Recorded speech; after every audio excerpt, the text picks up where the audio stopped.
Thank you very much for joining us for our workshop entitled Turnitin Friend Not Foe.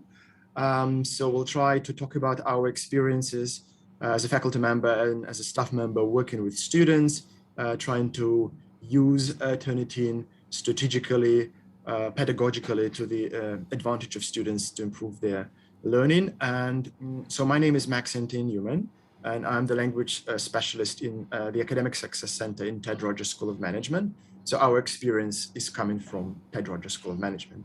My colleague is Dr. Tom Griffin, who is Assistant Director and Professor in the Hospitality and Tourism at Ted Rogers School of Management. And Tom will start our workshop.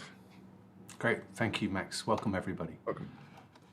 So I'm going to start with a land acknowledgement. So Toronto is in the Dish with One Spoon territory. The Dish with One Spoon is a treaty between the Anishinaabe, the Mississaugas, and Haudenosaunee that bound them to share the territory and protect the land.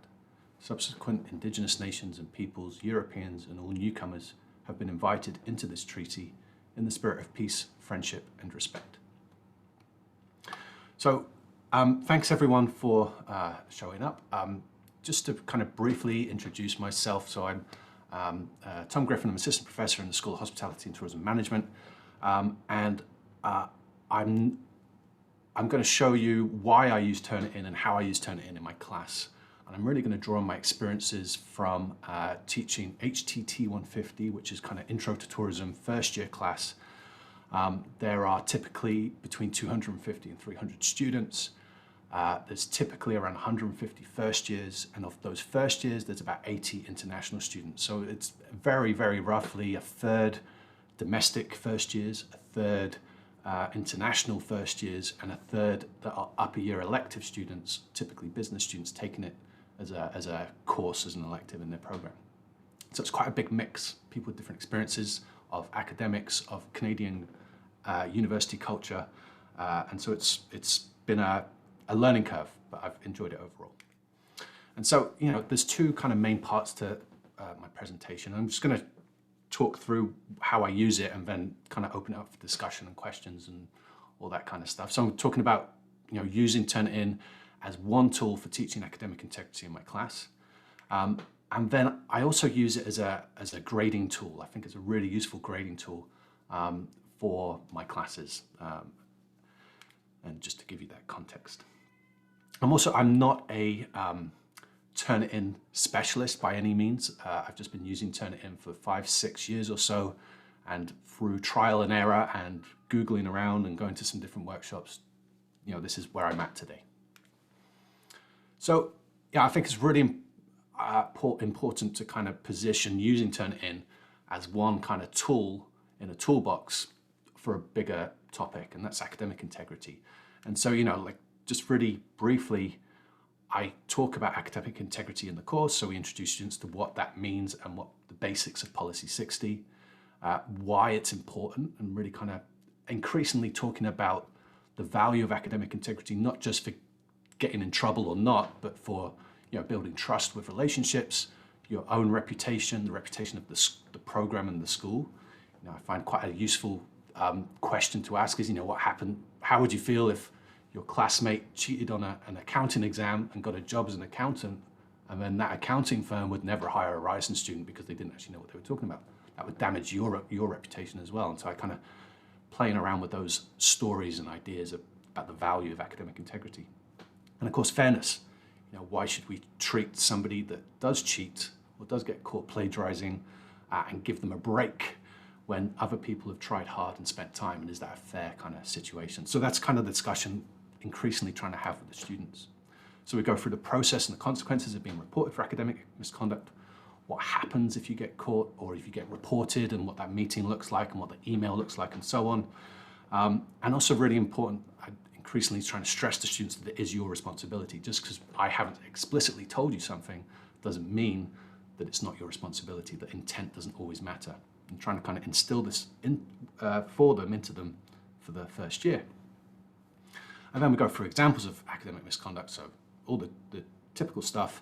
And then plagiarism then is just one example of that. And so we talk about how do we try to what is plagiarism, how do we avoid it, and using Turnitin as one way to show students this is one way we can catch you from doing this, but this is also one way that you can use to avoid it yourself.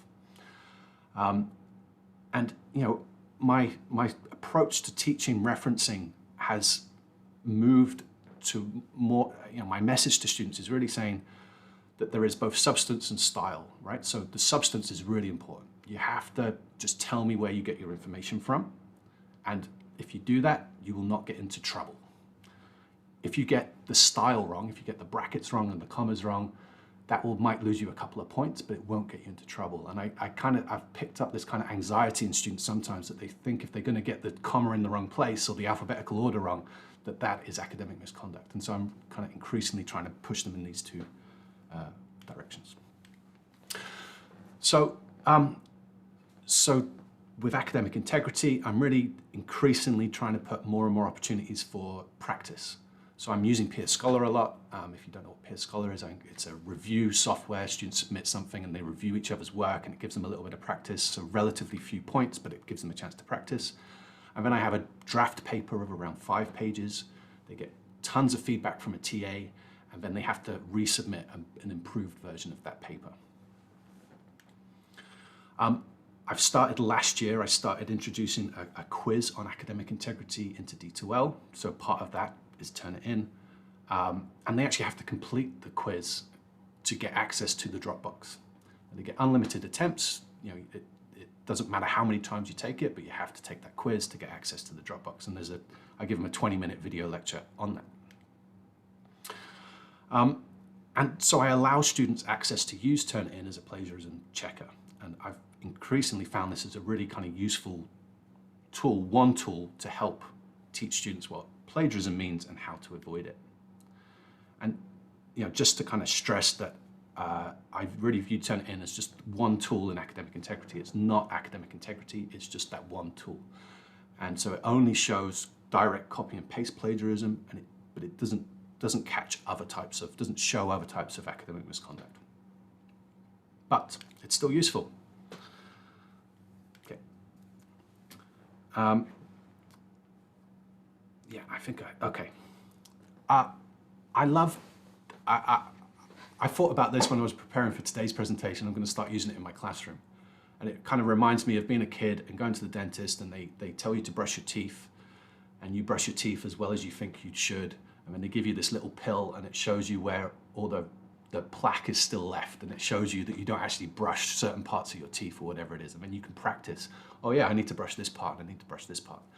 And I kind of view Turnitin as how I use Turnitin as a plagiarism checker is a bit like this. It's like, have a go, see what happens, and then go back and review what you've done, and you can realize and hopefully learn that this is what plagiarism looks like, so that you don't have to take that pill every time to see where you're missing, is that you can practice and become proficient at not doing it in the first place.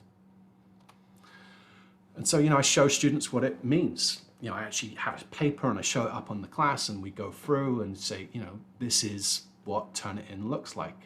And we go through and we show them, and there's kind of 2 messages to this. It's really saying, first of all, look, this is how easy it is for me as a professor to catch you copying and pasting work from other places, right?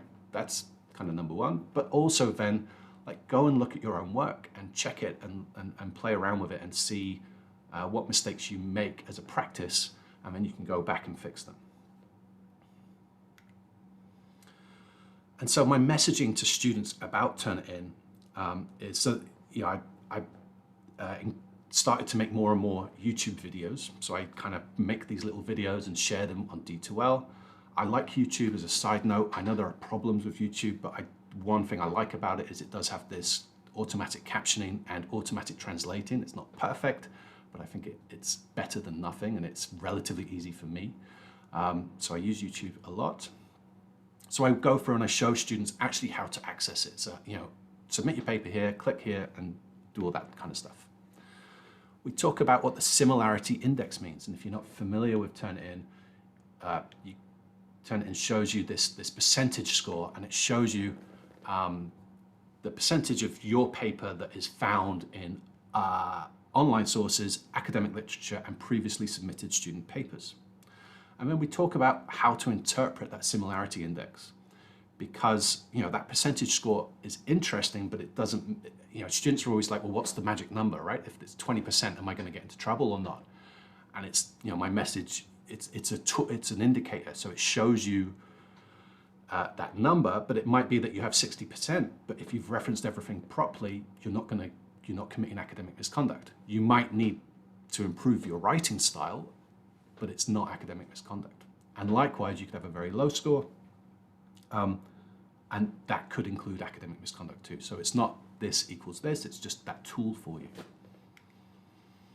So I tell students, use it, submit it, and then you can go and look at it, and then they can resubmit. They can go and paraphrase some of their work and reference their direct quotes more correctly. Revise, submit your paper. So, I'm encouraging students to really use Turnitin to play around. So if they do submit their first draft that does have plagiarism in it, they are safe from being accused of academic misconduct. Whatever their last submission is before the deadline, that's what we grade and that's what we look at. So everything else is still there, but I promise them that I won't accuse them of academic misconduct. It's only the very final submission that they make. And so, the other advantage of Turnitin for me as a professor of a relatively large class with typically 6 or 7 TAs is using it as a grading tool. And I'm not going to go into this in tons of detail. I assume these slides will be available, and if this is of interest to you, you can follow along. The first thing is, it's my understanding, and perhaps there's somebody else on the call that's better equipped to explain this, but you have to have, in your course outline, you have to explicitly tell students that you're going to be using Turnitin. And they do have some kind of option to say, I don't want my work being submitted to Turnitin. It's never happened to me. No one's ever asked me to not submit their work to Turnitin, but it's kind of the part of that contract. So this is the phrasing that my DA, my department gives me. I don't actually know if this is just my department or the whole school or what, but I really recommend you check with whoever you need to check with. And then in D2L, this is how I set it up. So, it's a new assignment, you've got to go to the Turnitin, and these are all the kind of checkboxes that I make. This one here, you have to check this to enable the grade mark so that you can actually use it to grade, that it automatically syncs, that it automatically creates the similarity report, that you allow learners to see their own similarity report, and so on. So there are a few things you need to make sure that are checked so that it works in this way. Then you go to more options, and you get a new pop-up. And here are just a few things to think about. So you can choose whether you submit the students' papers get submitted to the standard paper repository, which means that my understanding is that it goes to the main Turnitin database somewhere in Arizona or something, and then every other university has access to that in terms of checking it against Turnitin plagiarism. Now, I have a colleague that doesn't like that. He kind of, I don't like supporting a US company that's making money off student work and so on. So, I mean, that's something for you guys to consider yourselves. There is a grammar check within Turnitin. I have started to turn this off because I found it actually causes confusion with the students. They think they're losing grades because Turnitin is telling them that their grammar's wrong, and then they complain to me. So I've actually just turned that off. I don't use that. And then you can create rubrics, so it becomes really easy for the TAs to grade. And you can create your own rubrics, and it takes a bit of time to get going, but I find it really useful. Then you want to make sure that you're comparing the student's paper to everything available, other students' work, and so on. And then you need to make sure that the similarity report is generated immediately and that students can resubmit. So just make sure that you have that setting correct. And then this is kind of what it looks like. So this is from a TA's viewpoint grading. So this is the student paper pops up. You can then choose quick mark sets, and quick marks are these kind of drag and drop comments that you can create, and then you can export them to your TAs, and so your TAs can have exactly the same comments. And so I found this really useful to sort of show my TAs, these are the things that I really care about, and all you have to do every time you see it is you drag it and drop it. And so you can create these sets, you can send them to your TAs, and you can actually add additional comments as well. So if you just have like, check your APA referencing, you can choose to add an additional comment within that drag and drop comment to be specific if you choose. Then this is the rubric. So it's really easy for the TA to kind of go through and just do a little slide, and you can make this as complicated or as simple as you like. And then the rubric, once you click apply to grade at the top, it sends it to D2L, and so you don't have to do any kind of import or export as long as you've got the settings set. So I find it a really useful tool for my TAs to be as consistent as possible. And then the last thing is, so I figured out with a colleague that you can actually go to Turnitin.com. So rather than turn it in through D2L, if you go to Turnitin.com and you log in with your ISIN password and so on, and you actually can find the class and the assignment, is that you can actually download the rubric scores in an Excel sheet. And so this took a bit of playing around. You have to be a bit comfortable with Excel and pivot tables and so on. But what I'm able to do then is every 2 days or so after the paper has been submitted, I can download what my TAs are grading. I can turn it into the summary report and I send this to my TAs. 2 days later, hey guys, just checking in. How are you doing? Here's the averages that you've got so far. And so now they can see whether they're behind, and it gives them a little bit of a kick to kind of keep up. And it also allows them to compare, well, maybe I'm being a bit mean here, or or too easy here, and so on. And it just gives them a little bit of a place where they can check what they're doing, and allows me to keep track of them as well.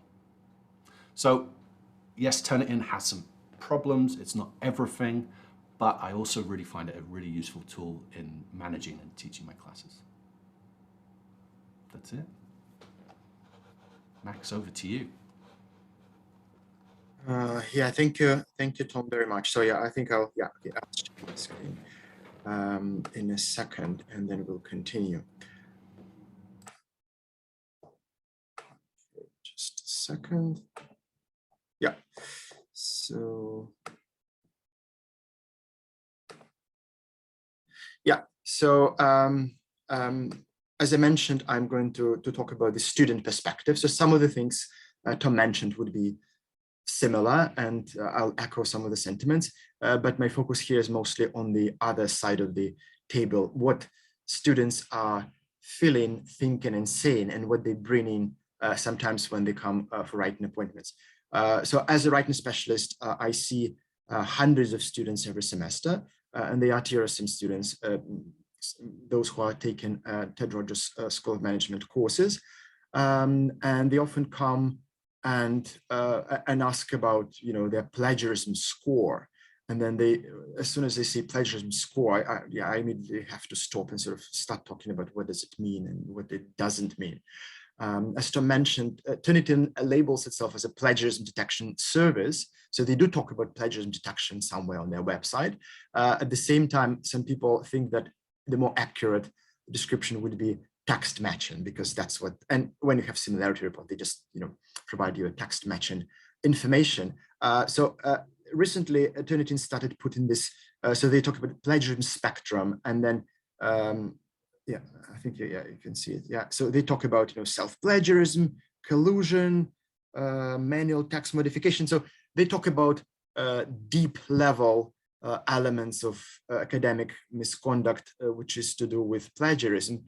But when people mostly talk about Turnitin, they talk about the similarity report, right? Because that's what the universities mostly subscribe to. I guess it has something to do with the with the payment, and so Turnitin offers different services to universities. So similarity, what they call similarity, is the one which is the most popular, and which is quite useful. As Tom mentioned how it works, right? At the same time, so some of those problems are that sometimes certain things are not what's labeled as plagiarism. What has a similarity match is not plagiarism, and what doesn't have similarity match might be a plagiarism. Especially in some disciplines, students are supposed to use, not necessarily cliches, but sort of academic vocabulary, specific phrases and terms which everybody uses. So, and if you rely a lot on those vocabulary items, then of course Turnitin will flag it as similarity. But then obviously that's not a problem. On the contrary, it's part of the learning process for students to acquire those elements of academic literacy in their particular disciplines. So similarity report cannot do that, cannot show it. And then of course, if people, if students, let's say, borrow the ideas and rephrase everything, but then don't cite, so that would be plagiarism, of course, right? But then similarity report is not going to show it. So yeah, it's also kind of a problem. And then, so what happens that when students get the report, they look at the number, and they're looking for a magic number, which does not exist, of course, but they're still very much focused on this. And they come and bring their report, and if the number is high, they're horrified. Oh, what did I do wrong? And can you help me? Can you help me understand this? And so on. So there's a lot of anxiety, right? So they call it, as I said, they call it plagiarism score, even though it's similarity score from similarity report, but they see it exclusively as plagiarism score. So I think, yeah, we need to keep working, explaining to them what it really means and how to understand. So what Tom is doing in his class should be done in every class where Turnitin is used. So there is some literature in the field which is talking about those issues that if we use Turnitin, and then students quite often focus on this instrumental value, right? So as Tom mentioned, like if they're caught or not caught, if they get into trouble or not into trouble. So the focus shifts from academic literacy or improving writing or citation, a reference in APA, MLA, whatever kind of skills, to how to keep the score down, how to beat the system, how to beat the machine. And in this case, those examples I mentioned before. So it's you can do that, but it doesn't improve your writing, it doesn't improve your academic integrity, and just sort of the larger philosophy behind this. So these are the limitations of Turnitin, right? So it shows you some surface level technical things, and it's quite helpful, but other things get unnoticed. So I think it's important for students to, when they come to staff members, also to tell them about this. Also, what about international students, right? Before preparing for our workshop, I tried to look at the information, what's available. So Turnitin apparently is available in multiple languages and in more than 100 countries, but still I don't know how widely spread its use is outside of North America or Anglosphere or the West. This author did a study in Australia, interviewed students from Russia, Ukraine, China, Vietnam, and Hong Kong, and found that students mentioned, no, we didn't hear about that. We don't use Turnitin in high school, at least, or plagiarism. This notion was new to them. The kind of notion of plagiarism, which is part of academic integrity. What's in policy 60 might not be familiar to all students before, at the time when they come to Ryerson, right? So students, collaborate with their classmates sometimes during the group work, which in some cases can be considered collusion according to our norms. Also, students with lower English literacy levels, for them, there is more of a pressure. Not always, not for everyone. So of course, I don't want to, homogenize and generalize too much, but this is what some of the literature is saying, that for some students whose English literacy skills are not as high as they should be, probably, sometimes, when they're pressed for time, when the deadline is looming, copy and pasting or not paraphrasing properly, it's just it just happens more often than not. It could be more typical of those students compared to those whose English literacy is higher, whether they're domestic or international. And they might need more time and more support to adjust to our expectations, Western expectations around authorship, right? So, why do you need to use citation? Why do you need to give credit to other people when you're using their data or their ideas or their words in their written tasks? And to learn more about citation process, of course, as well. So how can staff members support students? So I'll share a little bit of what we do in the Academic Success Center in TRSM. So yeah, we create resources, for students, so trying to demystify the similarity score. So this link here, I'm not going to spend time on this, but it leads to a tip sheet which explains what similarity score is. those things we mentioned already. Also, we have a video made by my colleague, Dr. Sandy Carpenter, who's a historian by her training, where she explains the importance of original work. So why we need to build on the work of others. And if you're writing a paper, I mean, of course, our students, undergrad students, they're not writing their dissertations, but there are research papers in undergrad classes as well. And there are research methods classes in undergrad courses in GRSM too. So they have to write a short literature review. That is why it is important for students to understand that they need to show credibility, to talk about the gap in the literature, to cite data. So it is important for them to know what is the philosophy behind this emphasis on plagiarism prevention and crediting other people's work and citing properly.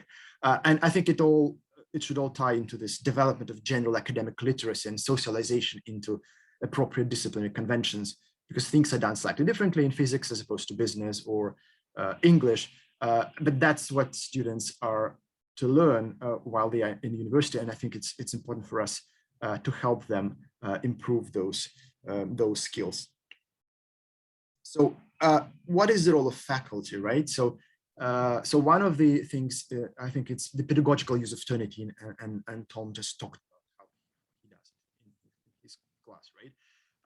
Sort of moving beyond plagiarism detection to instructing and talking about the bigger picture, right? So why we need to use other people's sources and then sort of cite them, so the purpose is obviously not just to be caught, but to be literate in the academic, in the way academic texts are produced and are written. So one of the ways of this pedagogical use of Turnitin is to allow multiple submissions, right, for students to improve their paraphrasing and citation skills. So and of course that has to be set up by a faculty member teaching a particular course, because if it's not available, then if multiple submissions are not activated, then they won't be able. So all the benefits will not be used. So I think it's important for the faculty to know about all these technical skills, sorry, rather technical elements. At the same time, there are limitations even to that, because, and this is a question I would like us all to think now, and we'll probably use breakout rooms for that. So some authors believe that several opportunities to submit, right? So what does it do? On the one hand, it helps you to practice your citation and referencing and paraphrasing, right?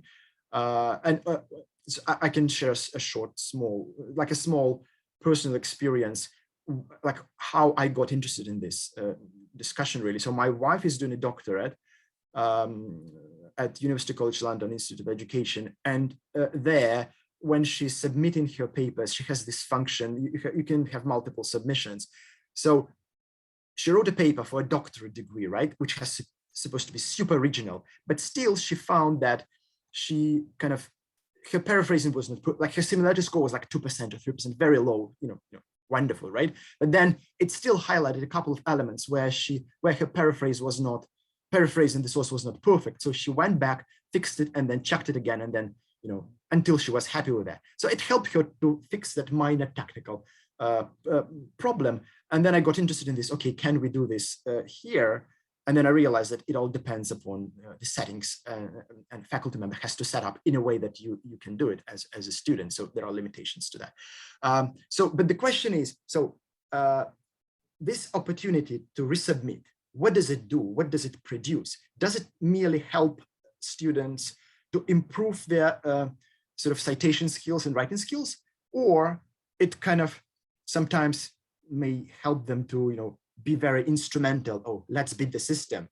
I mean, of course, if they plagiarize ideas, and then it might be quite obvious, if not to a TA, then to a faculty member, if it comes to that, then, you can still, like, imagine someone, and that would be probably weird, but like imagine a student borrowing ideas of a professor who's teaching the course and not crediting the professor. So that would be plagiarism, paraphrased well, not caught by Turnitin, but then, you read the paper and then you realize, this is the idea from my paper. And so, yeah, then you'll have to do something. Yeah, thank you very much. So, so there was one question in one of our discussions, and And I think, Tom, you mentioned that it never happened to you that students would say no to Turnitin, right? Even though they are legally allowed to. So has anyone ever had a case of a student declining the use of Turnitin? And if yes, then what do you do next? Or if maybe you heard about this. And it's not a grad school, a grad class with 20 people, right? If you have like 300 people, so you can't, you cannot just read everything and comment on every single line, right? If it's a large class, then what would be the steps? I think if a student came to me and said that, I'd ask them why, what was their concern. It could well be that a concern is they don't want their own work being in a US private company or whatever, which is reasonable. I guess I would think about negotiating with the student an alternative. Perhaps there's a different plagiarism checker I can use, or I could just copy and paste their paper into Google and see what happens. I think, I don't think it means, my interpretation of it, and maybe I'm wrong, but it's not saying that the students can request that their paper is not checked for plagiarism. It's just that it's not checked for plagiarism using Turnitin. So I think this phrasing in the syllabus, I guess it is explicitly talking about, if you don't feel comfortable with Turnitin and so on, it's not necessarily kind of waiver, like, hey, no plagiarism checking it altogether, of course. I think Jessica was talking about Safe Assign, I think another software which does something similar. I've never used that, but if people are not comfortable with one website, I guess it depends where they store their data, or if the sort of students are reluctant because of that, what happens to the data, then maybe there are other ways of how they handle the data, or which company, which servers, and so on and so forth. If they all use the same approach, then it's probably not much of a choice. Then probably it has to be done somehow. Just by using Google, or manually, it's difficult, I guess, but still can be done. Any other questions or comments? Shall we call it a day? Okay. Thank you very much for coming. Hopefully it was useful discussion, and we shared some ideas, and thank you. Thank you, Asher. Thanks. So enjoy, everybody, the rest of the day, and hopefully we'll have more conversations on the topic.